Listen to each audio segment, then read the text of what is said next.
This is Philosophy versus Improv, where two sages try to teach each other a thing or two, and maybe you, the audience, get something out of it as well. This is Bill Arnett, an improv chief of surgery, yet merely a philosophy orderly. This is Mark Linsenmeyer, a philosophy ER floating head. Gosh, I haven't watched enough medical dramas recently to have the terminology top of mind, but definitely a first-year resident as far as improv goes. Yeah, okay. But a resident, not a medical student. Well, I mean, not an undergrad. No, they don't let undergrads in the hospital. They keep them. There's a rope. I mean, they can be patients. Our special guest, please introduce yourself. Mike Gorgone. I would guess I'm going to classify myself as a hospital maintenance worker as far as my philosophy level goes. So okay. Cleaning up messes, probably. So you're not the case of the week. You're not the patient of the week. That's the audience. I could be, because people tend to only. I mean, I know usually you would think the audience corresponds, the audience of the podcast would correspond with the audience of the medical drama, but we're just assuming that nobody ever listens to our show more than once. So they're cured. They don't need to come back. Yes. That it's like we're aiming our content directly at the let's say 3 for a good medical drama. You want 3 cases going at the same time, I would say. Well, so yeah, We'll misdiagnose one as MS. We'll misdiagnose one other as some mental disorder, and then the other one is just an affair of the heart or something. I think that pretty well sums it up. Yeah. I mean, is the affair of the heart usually like one of the doctors ends up coming into the ER or something? Eventually, this happens. Yes. Perhaps not on the premiere. Yeah. Or it's someone they knew came into the ER, and then their best friend, and now they're conflicted as to what they got to do. Yes, of course they can't tell anybody who's their best friend. No. Because of some financial dealing or something. My best friend told me that he wished he was aborted at birth, and now that he's come in at age 35, I don't know whether I should abort him or not. Yeah, it's probably MS. Let's just get him out of here. Get him out of here. It was always his wish. Yes. And do you want to fill us in on your what you do in terms of improv? I know we've had another member of your show. Perhaps you could remind folks. Yes, Brandon. Actually, nobody saw that last one that's watching this. So okay. That's true. So I should just improv wise, I am half of the hosting duo of the improvised podcast Hitchhikers and Appetizers. Set in the glorious universe of Douglas Adams' Hitchhiker's Guide to the Galaxy, specifically in Milliways, where I played Trellis Gardine, the face of Glandar, the universe's home to plastic surgery, the floor model at many of a plastic surgeon's waiting room, and then Bran plays Horatio Zinn, his counterpart, two guide contributors who are too lazy to actually hitchhike around the universe and have decided to let the universe come to them at Milliways, and they sit in booth 42, interviewing the universe's most fascinating and interesting beings. A fantastic podcast that I have guested on and can't say enough wonderful things about. Well, I've guested on it, but I'm not sure if it is a scam, because my episode still has not come out after 5 months or whatever. Whoa. Yeah, we are. This season has been the sloggiest of slogs. I don't understand why we can't seem to nail people down to get to the 24 episodes we were trying to get to for this. So you want to have them all recorded, all 24, before you release any of them? Yes. That is crazy. That is a strange amount of planning. Yes. Perhaps over planning. I don't know, but is this a network podcast? Is that what this is? We wanted to get them so we could release them in batches of 3, and so I don't want to just kind of leave it, and then they're just sitting there with nothing for a while. But I don't know why we've had such a hard time. People's schedules are just a lot busier, and they're like, "Yeah, I can do it," and then something comes up and they can't do it because obviously, as you well know, we're not paying people. So we fall down the priority ladder when our fellow improvisers who are also working actors get gigs, which I totally understand.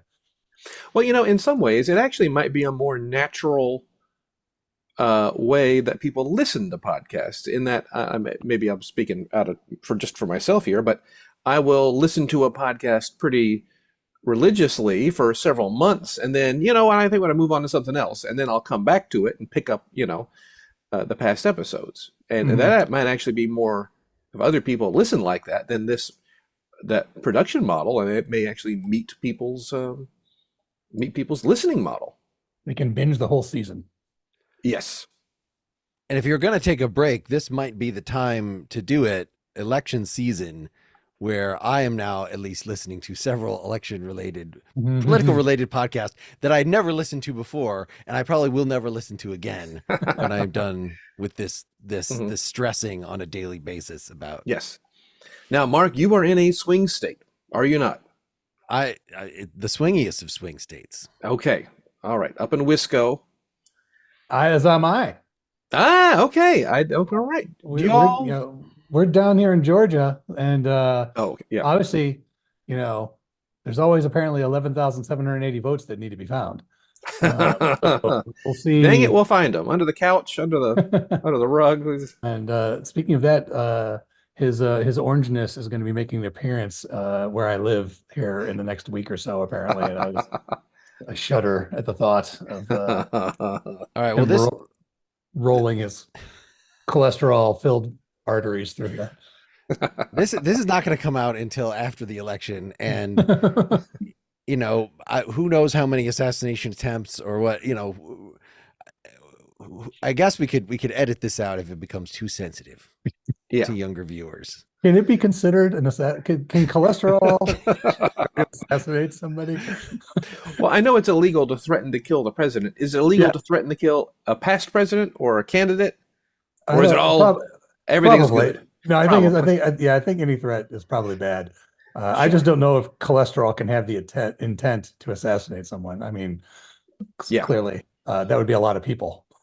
I am absolutely. I'm threatening right here now to have a time. If I get a time machine, Warren G. Harding is going down. Nothing can stop me. The laws of physics, perhaps, but he had so many chances to prevent the Great Depression. Have you checked 23andMe though? Because should you happen to be possibly related to him, we have a paradox. I mean, I guess I'll take that chance. Maybe somebody that I like was descended from him. It's very possible. Yeah.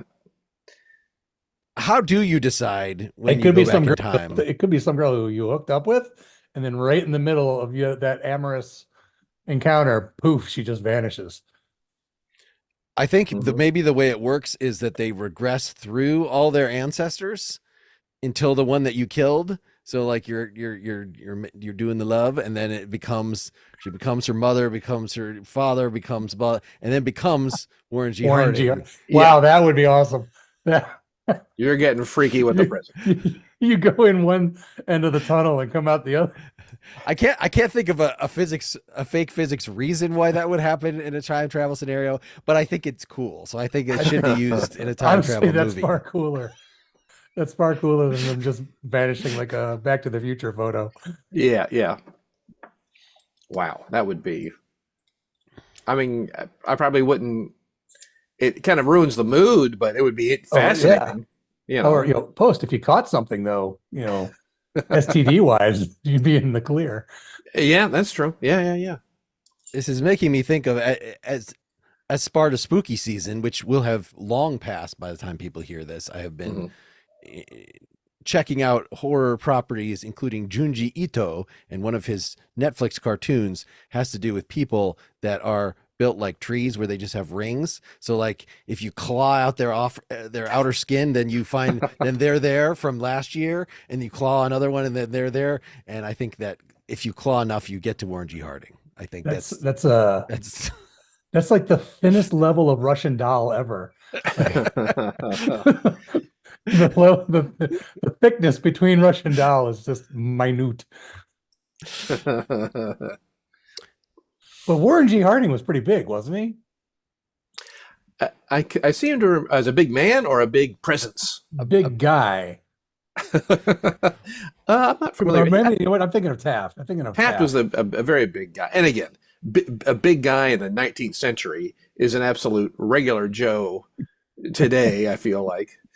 I probably outweigh the first 25 presidents. He's probably got his own exercise channel on YouTube. Oh, yeah. You know, with though significantly overweight, with a high stomach that seemed to pressure his breastbone, Harding was still an impressive man, olive-skinned and with wiry gray hair, caterpillar eyebrows, and the sculpted nose of a Roman senator. Okay. Is that written by Mrs. Harding? I don't know. Is this Google? Can you have we've never done improv via Google. I was gonna say, was that the ChatGPT? Yeah. Answer that was not the AI overview. That was from something called closeinbooks.blogspot.com. Fair enough. I'm not going to pursue that any further. But describe Warren G. Harding in flowery prose. every man, every woman, every man wanted to be him. Every woman wanted to love him, and every man wanted to elect him.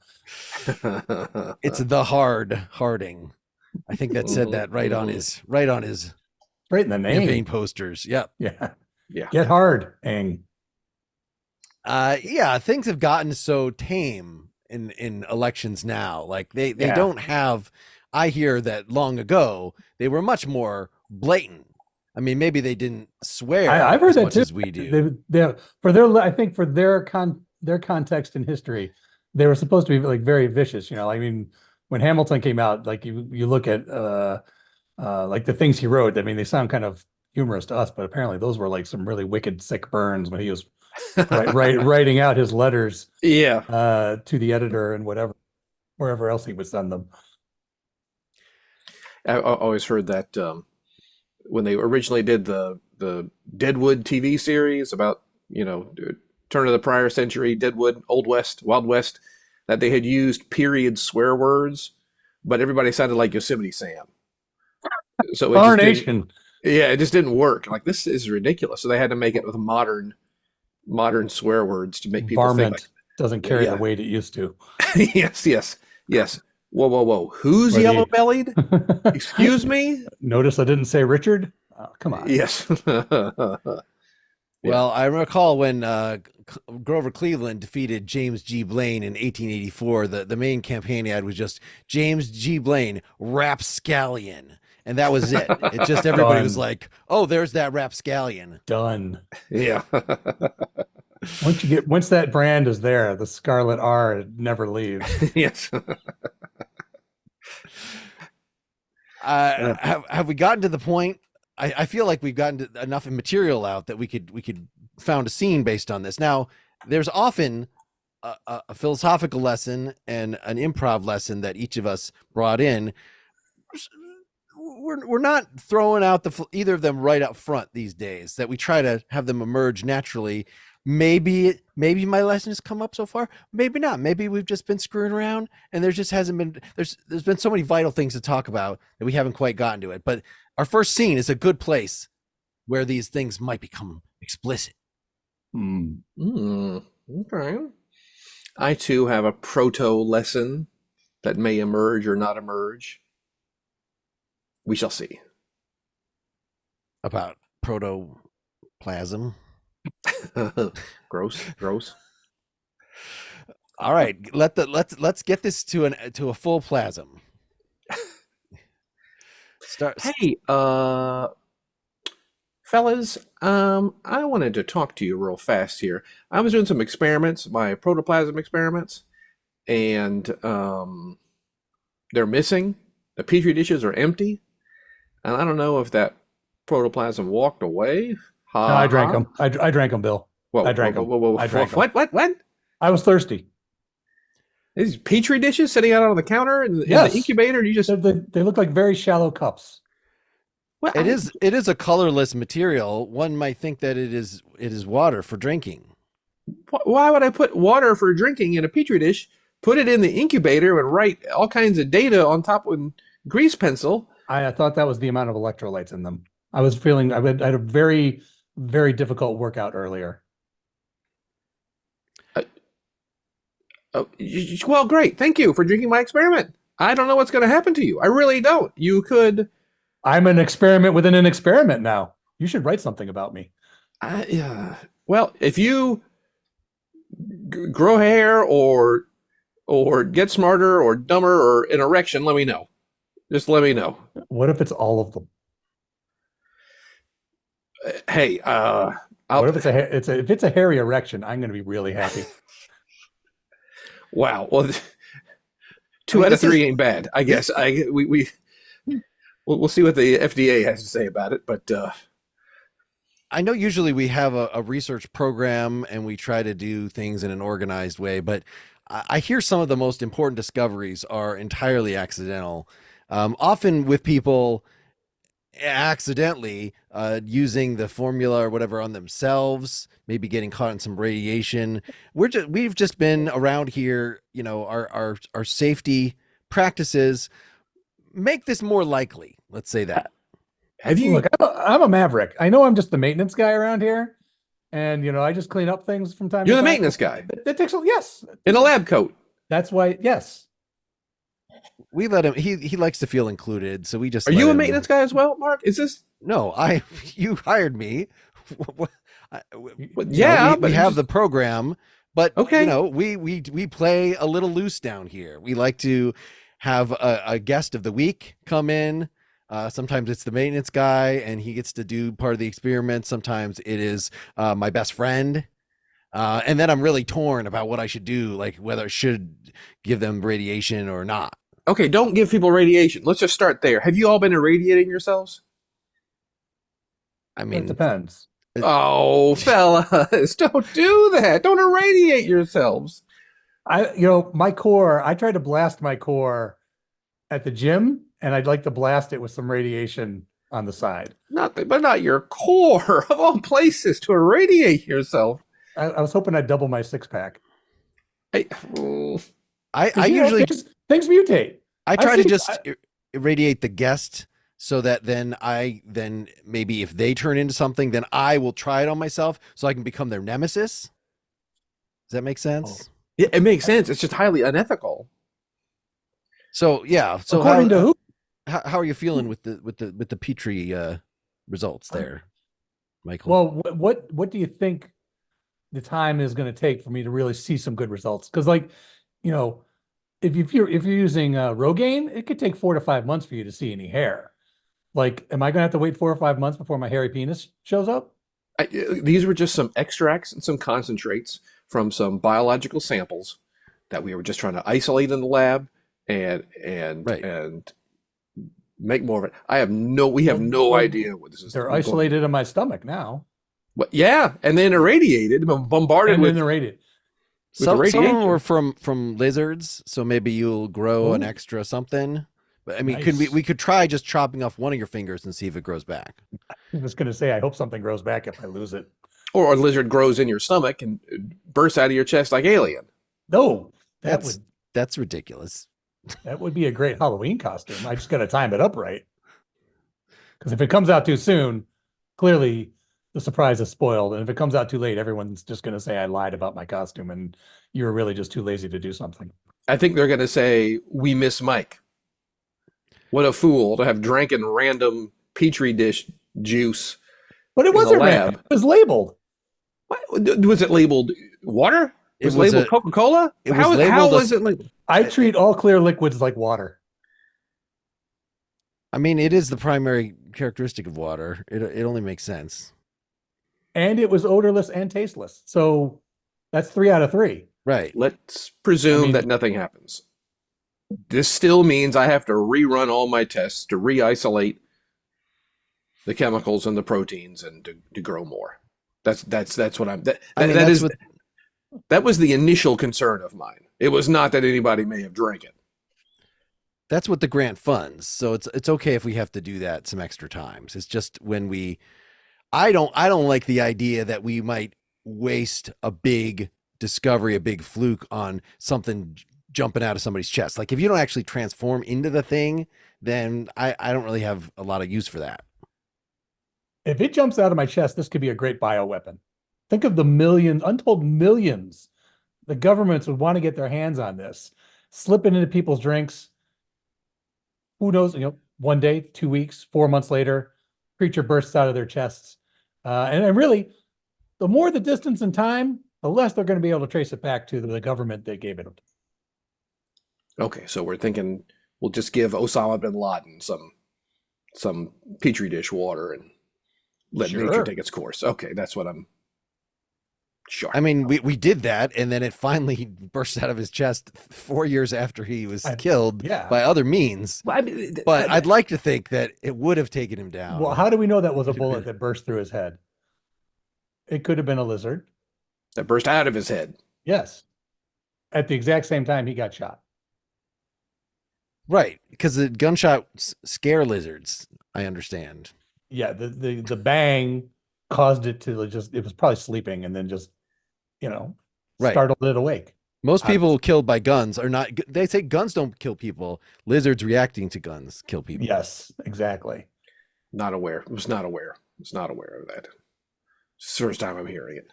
All right, well, fellas, I've got work to do apparently to re-isolate materials.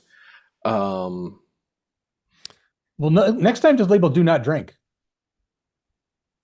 Add that to the label. Yeah. How about let's just do a global "do not drink" in the lab. Let's just anything you see rather than making labels on everything. Let's just say don't drink anything in the lab. All right. Well, I'm if you're gonna re-isolate this, I wanna work with Michael's innards and establish a relationship with anything that might be lurking inside, because that's really my main problem. If Michael turns into something, we've got an understanding. If something bursts out of him, there's not NDAs that have. It seems like we need to go through some preliminaries to get some productive relationships going. Well, do you guys have a comfy place I could hang out in? Because I got kicked out of my apartment last week, so. Wow. Okay. Yeah, there's a trunk. There's a trunk under the stairs. Maybe go live with Mark. Maybe hang out at Mark's place, huh? You got a spare bedroom, Mark? I have a trunk under the stairs. Yes. A cupboard like Harry Potter living under the stairs. I mean, if you're really just opening it to say hello to the potential being lurking inside, I think a trunk is right on target. That's a good idea. Overstimulate. Yeah, exactly. It's in the dark, soundproof. It'll probably just fall asleep. We just want to make Michael into a pure incubator. So don't shoot a gun near it, because I don't want. Right. Oh no. Away. I live in a very good neighborhood. Okay. No guns under the stairs for sure. Well, I'll leave you to it. Let me know the results. I imagine it's just going to end up being the two of y'all hanging out for the weekend. Not really. Are you going to want that in a PowerPoint? And how many slides are you thinking?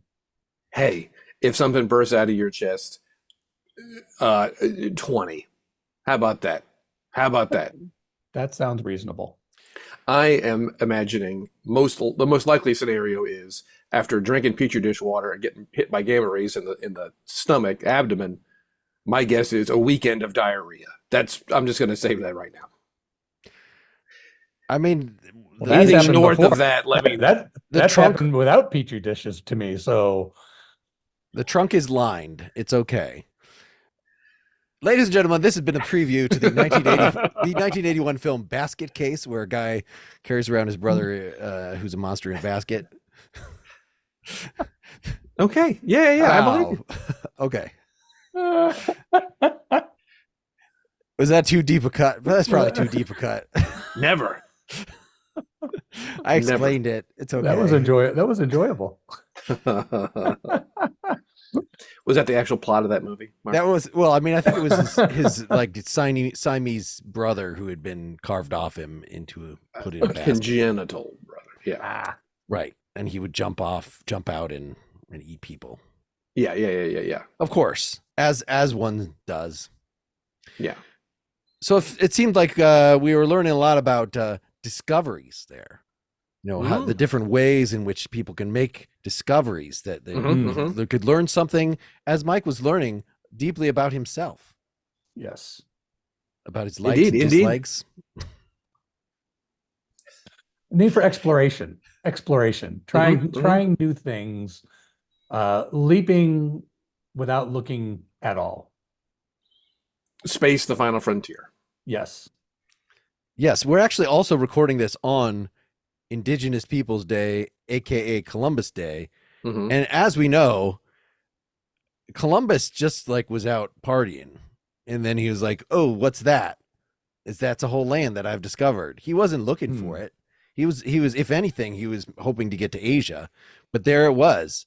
Only 7 tequilas in, he and his crew beheld the new world, and just proceeded to get out and naked people shit all over it. Yes. I think it's interesting is that whole, I've heard about certain inventions, like if Columbus hadn't have done it, somebody else would have. Well, yeah, I mean, and in fact, there's arguably, well, the Vikings made it to Newfoundland. That's now a proven fact. But someone would have done it, but no one else would have, painted the Mona Lisa. And is there something more impressive with somebody doing something that no one else? I mean, how much should we celebrate the first guy who slam dunk a basketball? It's like, it's gonna happen. It's like, it's not like, oh my gosh, I never thought to jump. It might have been Mona Lisa's sister. Did she have a sister who slam dunk a basketball? Well, yes, but also that would be fantastic. That painted would really be something. Painted while dunking a basketball. Yeah. Well, apparently Africans sailed to the Americas centuries before Columbus, and it's merely racist history that has wiped that has said the Vikings maybe were first. No. There are many. There are Thor Heyerdahl, his whole thing. What was that? The pyramids in South America must have learned them from the Egyptians. There's no way another ancient peoples would have thought to stack a bunch of blocks of stone on top of each other in a format that makes them very solid. Yeah, no one would have thought of that. Children can't even think of that. No, you have a bunch of children, but you give a child a bunch of blocks and see what happens. See what they don't do. They stack them up. But apparently Thor Heyerdahl, was it the 70s when his thing? He rowed a reed boat across the ocean to prove that Egyptians could have made it to South America. No one knows this reference. Come on now. Mark, I thought you would have known about Thor Heyerdahl. I do not. No, okay. I thought you were talking about the actual Thor. I thought you were talking about, the gods. The gods. Chariots of the Gods. Chariots of the Gods was his book. Yes. Oh, okay. All right. So we don't know how those one minute they were just have little huts, and then right after that they have these giant architectural marvels. Must have been aliens. That's a proof, a discovery. Clearly, yes. And if there's hieroglyphics that say, and then the aliens came. Well, apparently, yeah. Apparently, so Thor Heyerdahl was trying to prove that Egyptians could have sailed to South America by actually sailing in a reed boat across the ocean. The first several boats he had were built by the reed boat builders on the Nile, and it sank because they're like, yeah, reed boats don't. You have to let them dry out every few days, or they'll sink. And he had, get this, South American reed boat builders from the shores of Lake Titicaca come to Egypt to build a reed boat, and that one made it. But he never postulated that maybe the South Americans made it over to Egypt to show them how to make it. Yeah, maybe they. It was the great descendants of those people who went over to Egypt originally. Oh yeah. You're building. You need to go from Egypt to here. Oh yeah, my ancestors did that. We can show you. Oh yeah. I've not actually heard the theory that it in fact was indigenous Americans that sailed across the Atlantic first, and then were just like, no, and then they just We're good. This is a It's way bunch of better bullshit. It's way better back over at our place. Yeah. Don't tell anyone what we found. They don't have tortillas over here. This is horrible. Where's the maze? There's Where's no the maze? Yeah. Look at these people. They haven't even developed maze. And then they built the sharks to prevent the Europeans from going over there. You know, Right. let's just line the ocean with sharks. Yeah, Mhm, that's just science. Yeah. And they obfuscated their calendar to keep us from understanding. Would that be considered the first iteration of Star Wars? The like the missile defense system, what is a shark defense system? Oh yeah, yeah. Strategic Defense Initiative. The Shark Yes. Defense Initiative, SDI. Yeah. Are we prepared to defend ourselves? This is also hurricane season that we're recording this. Are we prepared to defend ourselves against sharknadoes? Do we have the missile capabilities to shoot down the flying sharks before they land in our flooded streets? That's a good question. I mean, they're going to just come out of that thing so randomly. You probably don't know where or when. So you're going to have to, the system's going to have to be responsive. It's going to have to be very, very responsive in terms of being able to acquire and track each shark as it becomes a projectile. I'm liking my odds that the fight will happen most likely on land. And Bill versus Shark. Okay, question 2: what's the venue? Right. And I'm very much liking Bill versus Shark terrestrial. I'm liking my odds. You'll get in the octagon if it's not a pool, right? Correct. Yes. I mean, we don't know. Again, we will really want to date this podcast. So anything that happens in the next 4 weeks will make this absolutely make no sense. So right now, as we speak, we're sort of waiting for Israel to strike back against Iran. And they have some clever stuff going on. I understand the sharkNATO is among the top options for this. Yeah. They can sneak the sharks in, have them dressed up with hijabs, and sneak the sharks in. Well, yeah. I mean, if it's covered up, I mean, how are you going to even know it's a shark? Yeah. Okay, so that's less. That seems to clearly Soros funded, right? Yes. This seems to leave out the NATO part of it. That sharkNATO. Wait a second. Oh. I think I'm. Well, let's just set that aside. That's too profound. They spell it NATO for plausible deniability. Mm-hmm. Yeah. Mm-hmm. There was never a tornado. That was just the cover story. That was what we were told and told to believe. What do the ancients say about conspiracy theories, Mark? Well, or was life a conspiracy theory 5,000 years ago? Pretty much. From what I understand, I would imagine you're running from too many animals to even think about a conspiracy theory.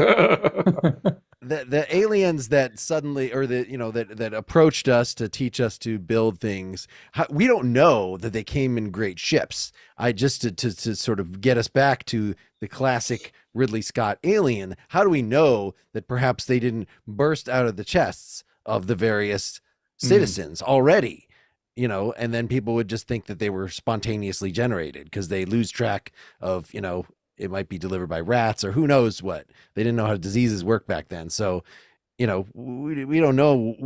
They didn't track the particular asteroid that brought down the cells. All they know is that one day the entire Congress of South America, as they had back then, just has burst chests and these very smart aliens who know architecture. Yeah. Are we their descendants then? Am I an alien? Are you South American? Maybe. I'm adopted, so there could be some DNA floating around in there. Trump has been talking about bad genes. Let's say more things that'll be obsolete and are offensive. Bad genes, and I have to interpret that he knows this thing about the South American aliens. Well, he was privy to all that information from the first term, right? Right. That was probably what he went to first. Bring me the alien file. And it's just narrow-minded to think those are bad genes. They're just alien genes. Yeah. It's okay if an alien might reproduce by coming out of somebody's chest. That's just the way. It's just the way they do it. Yeah, it's just, it's not, great for us, but for them, it's just, it's a Tuesday. Yeah. And I mean, I'm just picturing the Oval Office right now with alien files strewn about with Big Mac wrappers all over the place, and and it's all UFO, like hardcore real space aliens. But he's like, where's the chest bursters? We're the Latin American aliens. That's what I'm talking about. Get away from me with all these spaceships and rocket. I don't understand that stuff. Where are the? Well, have you ever seen that map with just like a light up of the globe that shows where alien encounters have been sighted, and it's like literally in all like America and industrial, and like the South America is like black. So apparently aliens have almost never visited an area where people are keeping it simple. Or they're overselling the fake. Right. They according to Mr. Heyerdahl, South America is the only place we have evidence that they visited. So they're just overselling the fake out, I think. Was it Egypt too? Did they teach the Egyptians how to make the pyramids, or was that? Well, you said aliens. The hieroglyphics said aliens. We don't know if that meant illegal aliens. There could have been people crossing over into Egypt, taking Egyptian stonecutter jobs and stone moving jobs, and but perfectly legal. Space. And you should respect them.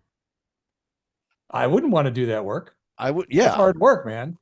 Just put me on a dock on the Nile with some dates and some people waving palms on me. That's works for me. Everybody wanted to be a pharaoh. No one wanted to be a eunuch. All right, and that was the downfall of Egypt. I mean, so would the aliens take eunuch jobs? So nobody has to be made into eunuch anymore. And that's why we don't have uni anymore. Yeah, well, yeah, they're like, just we'll just burst from your chest. You don't have to worry about trying to have sex with your queen. Don't worry about it. That's not our thing. It seems like it's a distinct advance over the Flintstone. Use actual animals to be your furniture. So they're like, it's a living. To have aliens do that kind of work. Yeah, be a record player. Well, that does imply that the stork vacuum cleaner it's their living, and I guess they're getting paid, and they go home at the end of the day. What's their vacuum cleaner? What's their furniture? Yeah, because they don't want to do that at home if they do smaller animals. Yeah, I've been out all day doing this. Do you think I want to come home and vacuum my own house with my mouth? Yeah, seriously, come on. I mean, these are the things that we have not yet discovered. Is what is it just a mess in the floor of the vacuum cleaner bird? You've said discovery a few times now, Mark. What's going on? What are we thinking about? What's I mean, what is the philosophical angle? Well, I mean, we were always in improv. We're trying to stumble across. We're trying to discover things, and that's kind of what I was just musing. Sure. And I don't want to tell you, oh, here's what the ancient stuff, because I wanted you guys to explore what discovery means for you. What are the uncharted territories that are yet to discover? Do you even have to know that they're uncharted waters? Do you have to have a map that says, we don't know what's here, maybe there's monsters, and then you go there? Or could you just, you're not even looking for love. You're not even looking for the new world, and there it is. What about taking joy in making new discoveries in areas you've already been? Why does it have to be uncharted? It's a bigger challenge to find a discovery in some place where you're always at, isn't it? Inside yourself. Yes. I discovered yet another British punk band that I had not heard of.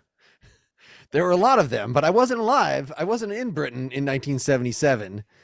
So I just didn't know what was going on. There's more to discover. Yes. Well, I think it's also the whole thing about you can only see what you're able to see. And, you may discover the new world, Christopher Columbus, but what does he see? He may not see what we would see today, discovering a new, if that makes sense. He may see the natives and the people there, and not.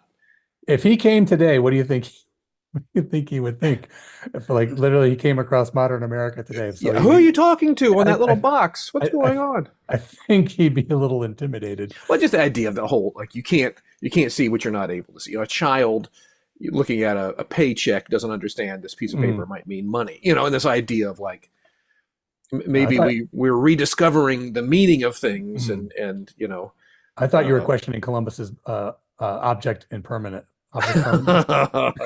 If only they had put a big curtain up in front of the island, he would have just thought, "Oh, I didn't see anything. I'll just keep sailing." I mean, this would explain why the Spanish explorers were so legendarily bloodthirsty and ruthless and pretty terrible, because they came over and they just couldn't even understand the profound civilization. They were, there was a subway, the restaurant, the first subway, and they just couldn't even make sense of it. So they're just like, "Do you have any seeds on the ground or something? Oh, okay, we'll share you some maize," which was just one of the toppings of the subway. Right. Do you want maize with that? Yes, I do. Sprinkle that on there. I can see and if it was the Aztecs, they might just reach into the guys next to him's chest and pull his heart out and just drop that on the sandwich with some crickets and and unsweetened cocoa powder. You got to add some texture in there. Chili pepper, onions, or not onions, beans and squash. Sprouts. How did the Aztecs learn the Kalima reaching into the chest? How did they see that film? They were so advanced that they had that time film. travel. They had all the People 17 Indiana Jones films that were like, made, and we haven't even discovered them all yet. You think they were able to astral project a movie from now back to then, like onto the side of the pyramid, and they had movie night? Wow, on the side of the pyramids. Well, I hope they didn't.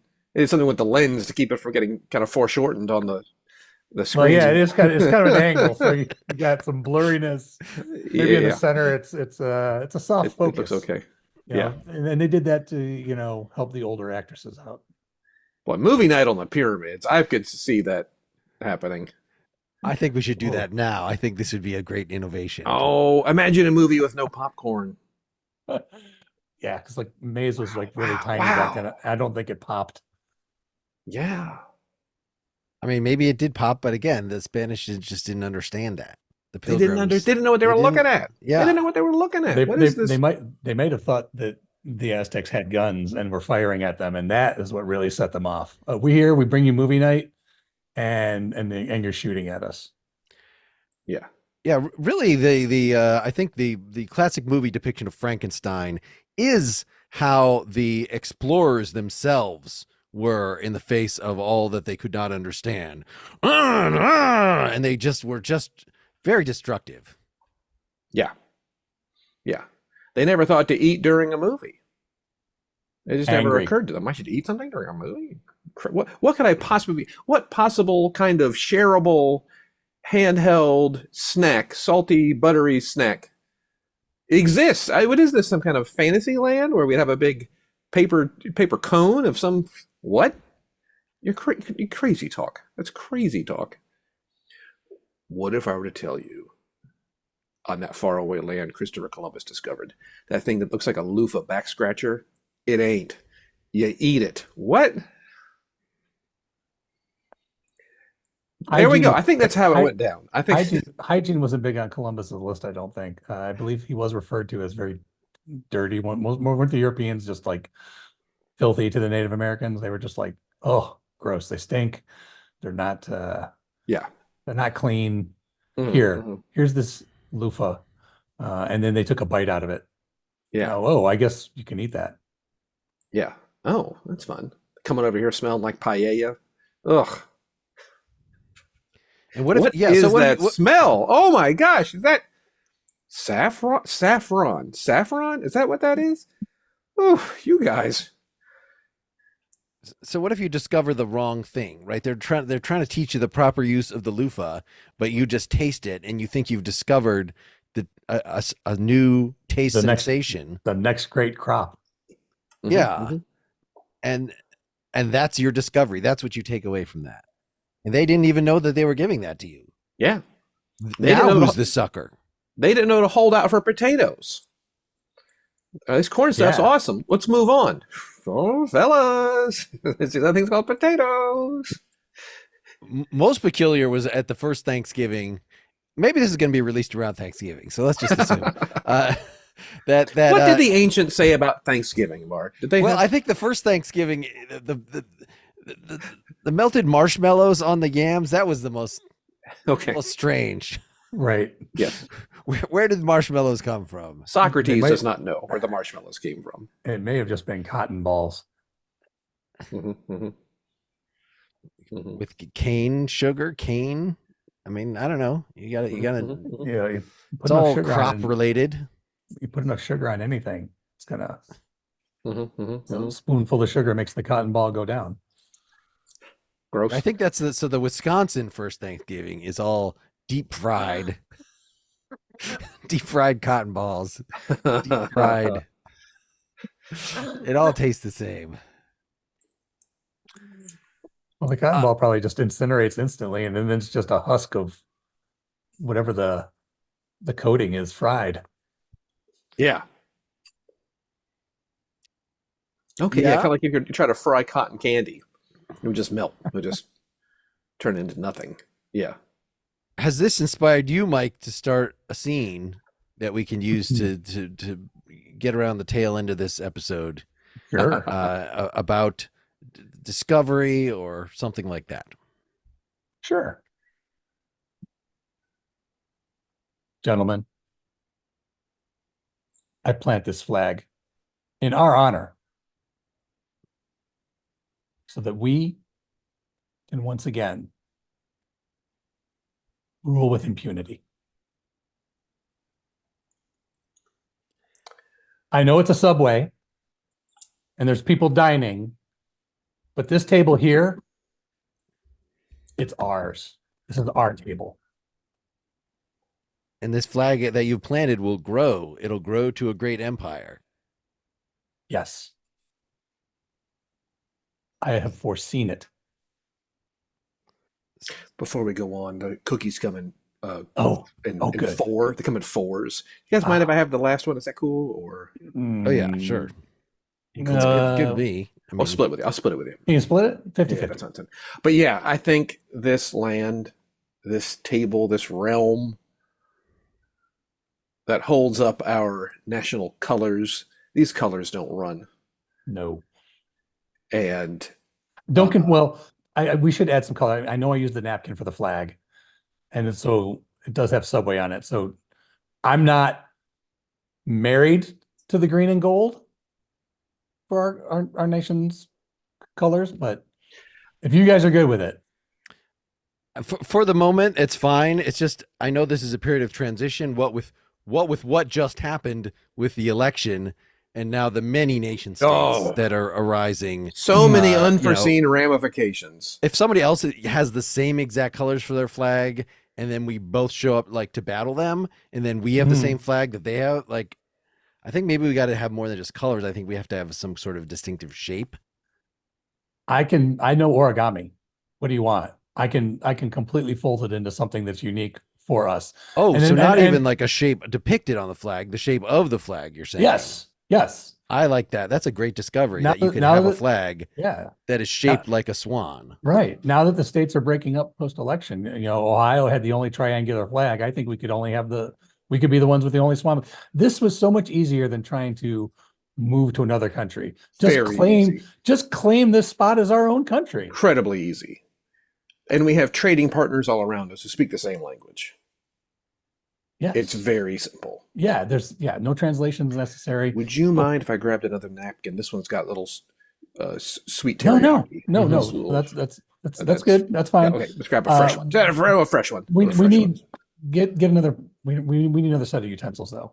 Oh, sure. Yeah. If you're gonna get a new napkin, you need a new set of utensils. It's just they're a package. Why? What do you need utensils for a sub? Whoa. Just the stuff that spills. What are you, a heathen? You just pick it up. It's bread. The bread is for holding with your hands. Well, you still got to cut it into small consumable pieces. No. What, you eat you like have your snake? teeth. Do you just shove the whole thing in your mouth? You have teeth, right? Teeth are for biting the thing that you're. Do you not know how to eat a sandwich? You know what? I'm going to claim this edge of the table for my own country. I am seceding from Subway Tableonia. And you could have your little sub club over there. And on this side of the table, we eat with our hands. Yeah, I'm here with Subway. Wait, am I at Tableonia? Wait, where are we splitting up here? Are you pro utensil or are you anti? I am the People's Democratic Republic of Subway Tableonia. And we're a democracy here. And if people want to eat with utensils, we can have a vote on it. We'll have a plebiscite. But until then, we eat with our hands. I think that the law was given by God. God gave us hands to eat subs without a utensil. So I'm going to just, you might secede. I'm going to succeed. Look, I'm not eating the sub with the utensils. I'm cutting it into smaller pieces so that I can eat it one piece at a time. I'm still using my hands to pick it up. What about your incisors? You're putting you see, it's people over there in Tableonia who have the laziest incisors. You know, we have these front teeth, but your front teeth would rather do nothing. Would rather let the hands do all the work. And the knives and the forks, meanwhile, they toil away doing all the cutting, a job perfectly suited to your front teeth. It's that kind of... Are you claiming genetic superiority over there in the People's Democratic Republic of Subway Tableonia? I am saying that in here we are equitable. That is not going to fit on the swan flag, by the way. That is each body part to their need. I might have to rejoin with Mike's because I really like the swan flag thing, and I don't know how to make a swan myself.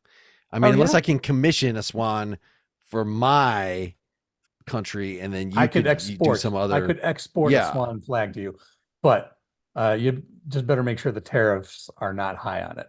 You know what I can do? What's that? Who's got your swan flag? Who's got your swan flag? Hey, what are you gonna do about it? I mean, he can make another one. That's kind of the way origami works. You play by my rules now. You play by my rules. Stop molesting. You have been annexed by the People's Democratic Republic of Subway Tableonia. You may apply for full citizenship after 3 years of provisionary citizenship as a Hey, you know what? colony. I have open borders. All are welcome. I'm going to all right. They're going to deplete your population with your all right. I'm going to just iron-fisted rule. I'm going to take your sandwich then, because if you have open borders, I'm going to swarm in and take advantage of that. And so that sandwich is now mine. Well, that's okay. All your pieces. This sandwich completed my punch card, so I've got another one coming. Should I decide to go up to y'all done with that table? I got a family here who's looking to sit down for a little bit. You done over there? Hey, go immigrate to some other table. We're having a discussion. Yeah, mister. Thanks. Come on, discussion. Come on, kids. Let's leave the boys to a little game. Go by the ball pit. Little game. Hey, I'm really surprised that they would approach us with, given how many guns that we're all visibly carrying, that they would try to kick us off this table. That's pretty. They don't get paid enough for that. Well, it's because they trust the guns. They're not afraid of guns. That's what the founders intended of the People's Democratic Republic of Subway Tableonia. That's what I intended. They know we're only here to shoot bad guys. Not right. Or your sandwich. You guys. I have evolved to use my utensils. You guys probably use your guns to shoot your sandwiches into smaller pieces. No, only teeth. Guns have a sacred mission, and they're not for cutting sandwiches. What the hell is wrong with you? Boy, I would love to go Subway skeet shooting sometime and just start hucking 6-inch subs into the air and just shotgunning them. That could be a fun. That does sound not to fun. break. I'm not to break the scene in reality, but I think that would be kind of fun. Why don't we just all go do that? Let's just end the scene. Coleslaw. You're making coleslaw at that point. Wow, we really discovered something about American democracy. We discovered something about the future. We discovered something about ourselves. Subways are the future nation state.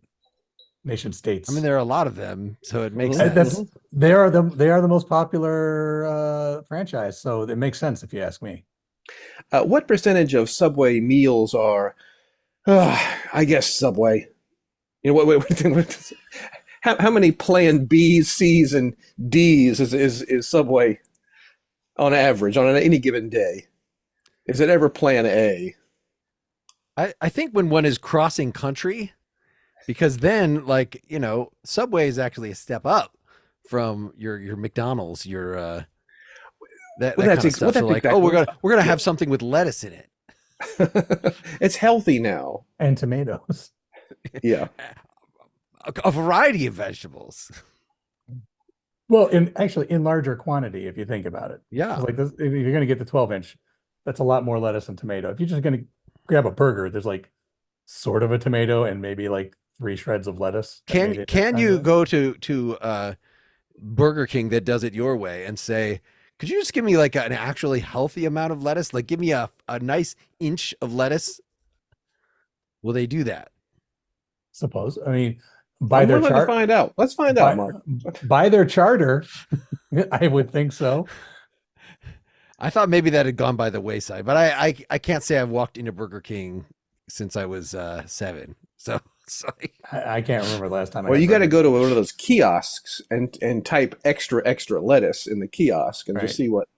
Well, that's also why you got to make your nation state at the Subway, because if you go to the Burger King, clearly there's already a monarchy in place, and that's just one other, government you got to fight to establish your existence. I hear over at McDonald's, they got a clown in charge. Yes, easily overthrown. Mm-hmm. The whole McDonald land. But Chick-fil-A's got God on its side, though, so I don't know if I'd want to mess with them. I mean, I hear you could or at sneak least- in on Sundays. That they're not going on Sunday. That might be a good time to make your claim. Yeah. Subway's a theocracy, or pardon me. Squatters' rights on Sundays. Yeah. Chick-fil-A's a theocracy. Yes. Wendy's is a what do you call it? The People's Burger. Well, I mean, it's not a patriarchy. queen. It's a queen. It's a The matriarchy. matriarchal. But it's like a little girl, society. Yeah. right? Doesn't Well, that it's like discount the Dalai Lama. That discounts Dave Thomas, though. Yeah. Dave Oh, Thomas no. is just a figurehead. The real power is the cartoon. Is the cartoon girl. And so Their claim is freshness. Everything's fresh and not frozen. So I'm not sure how that would equate. What system of government would that equate to? yeah. Don't get fresh with Wendy though. Don't let you have it. Maybe there's a Guilty. guest Wendy every day, because the Wendy's would grow up pretty quickly. So you got to keep getting a new. So you might as well just have like a queen for a day sort of situation, where maybe you could be the Wendy if you dress appropriately. Red pigtails. Yeah. And white and blue candy striping outfit. What have we learned today, Mark? I'm not sure. Well, I mean, when you start discovering things, you more questions arise. That Yes. now, I mean, it's Yes. some intrepid photojournalist will take this and will bring in various girls dressed in the Wendy guise into Wendy's and demand of the employees, "I am the queen of the day," and just see and then film the hilarious reactions of the minimum wage employees. I'm sure it'll be Demand- quite varied. Demand unlimited toppings for my baked potato. I'd have some friends of mine, a married couple, went to a big costume party at one of the big Halloween bashes at one of the big theaters, dressed as Wendy and Dave Thomas, and they were actually very good costumes, and they would just make out in front of people. It was hilarious. It was very funny. I think that we've learned that discovery comes out of musings, which hopefully are a musing, and then so it's just really what scientists do, what intellectuals do when they're just trying to discover stuff. Is just kind of horse around, just like improvers. But also in the state of discovery, unexpected things happen, like Petri dishes being consumed. So you the best laid Right. plans go to waste. Mm. Marie Curie was actually doing a vaudeville act that involved her and her sisters kind of doing the chorus, the kick line thing, and then the little juggling, and that's when X-rays were discovered. Like they really were not expecting that. Yeah, yada yada, radium. Yeah. Yeah, and then after her constant exposure to it, they probably just did like a darkened stage and her doing some sort of glow in the dark dance. That is how new forms of entertainment are discovered. See, that no one had ever done it before that. the first movies in 3D were just a complete accident that, like, the film is broken. Let's have an actual train drive through the stage, and then people in the audience are dead. That was the first 3D film. It was really an accident. It was just it was a series of wacky coincidences. City Zoning Commission did not really look at the request for where they wanted to build the theater. Sure, we'll rubber stamp it, not knowing eventually there would be a train running through the theater. Yeah, because it was these explorers that were going to the first theaters run by the indigenous Americans, and they didn't understand that the train coming out of them was merely an illusion. And so when they set up the first theaters, they had actual trains running over the audience, and that's why entertainment is the way. That's where we get the Terrifier series. That's why we have entertainment that literally assaults you with its disgustingness. Does that kind of relate to the podcast though? Like you said, people listen to this once, and that day you got to watch the movie once, and that was it. You should be dead. Yep. I don't want to tell people that they should kill themselves after listening to this. I do not want to tell them. Since this will come out after whatever has happened, I'm saying that stuff has gone down. Boy, those last 3 weeks before the election, crazy, right? Crazy. Yep. Someone's going to lay their claim at a Subway. I'm telling you right now. Well, I learned a lot from you, Mark. Well, I learned and Mike. Was there a particular improv lesson, Bill, or was? Oh no, not really. Just didn't go that Okay. way. I'll save it. I'll save it for next time. Okay. I was going to say support. Everything was support. There we go. Yes. Thank you for your support, Mike. I'm not going to ask Mike who won then. Which of the lessons fine. won? I I want him to keep that safely in his heart and never reveal that to a soul. Eventually, it will burst forth.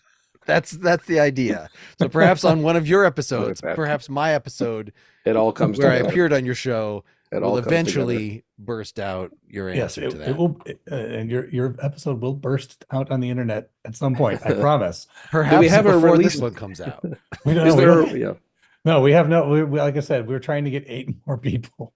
Okay. No release date yet. Okay. We fair need enough. 8 people to play with us. Well, we have. I guess I should say 7 because we did have one who just said he's available Mondays in November. So that's one. Okay. All right. But I keep reaching out to the people who said they could do it, and I don't hear back that often. So that is the hard part. What if you have Bill on again, just doing a funny voice? That's always a possibility. I can always do a funny voice. And we did get a gentleman from the Secret City Improv Festival, which we actually just did the show live on stage. Two locations. We were at the Oak Ridge Public Library with wonderful staff. They were very friendly and supportive, and we had 8 people come to see us in the little fish tank room. Hey, that's better than we were in a theater and we had 2 people. So I've been there too. And then we did it later over at the Grove Theater, which holds like 500 people. And I think we had about 75 to 100 people. And so it felt much different because it's like a giant stage. And the first row of seats is like 50 feet from the stage. So we felt very small up on that stage because we're just like this tiny table and a bunch of chairs. So it's like a booth. So we weren't moving around like the other acts were. So it felt a little weird to be up on such a big space and people so far away. Whereas even though we only had 8 people at the library, they were 2 feet from us, and we could like kind of much, much more easily gauge the reaction to what we were saying. Mhm. So I do believe Hitchhikers and Appetizers live is probably best in like a cabaret where it's smaller, 50 to 100 people, probably something like that. So we are learning as we go, as we've done it live. And we're also trying to figure out if we need to add a little more context to it so that people kind of get what it is, because obviously not everybody knows who Douglas Adams is, or what the whole Hitchhiker's Guide to the Galaxy universe is. So it's like, they just start watching it, they're like, wait, what's this Hitchhiker's thing? What's going on? What Milliways? What the hell's that? So we're bouncing around the idea of whether or not we need to like just do maybe like record an intro that kind of gives a real short summary of what it all is, so they have a little more context going into what they're about to watch. All right. Bill will send you his Douglas Adams impression intro that you a whole tape of 100 voices, a man of 100 voices. Just don't ask me to ever do them again. Don't ask me to do it for more than to repeat sentences. the voice. Yes. If I have to continue to do the voice for a whole scene, for instance. Just kidding. Well, it was great having you, Mike. Yes. Oh, this was a blast. I had a good time. Awesome. Hopefully it has more than 8 people coming to see it. Or 8 people listening to it, I should say. Thanks, listeners. Thanks, everybody. Thanks, Mike. Thanks, Bill. Thanks, everybody. Good fun. Thank you. I should sell my soul. Bankrupt.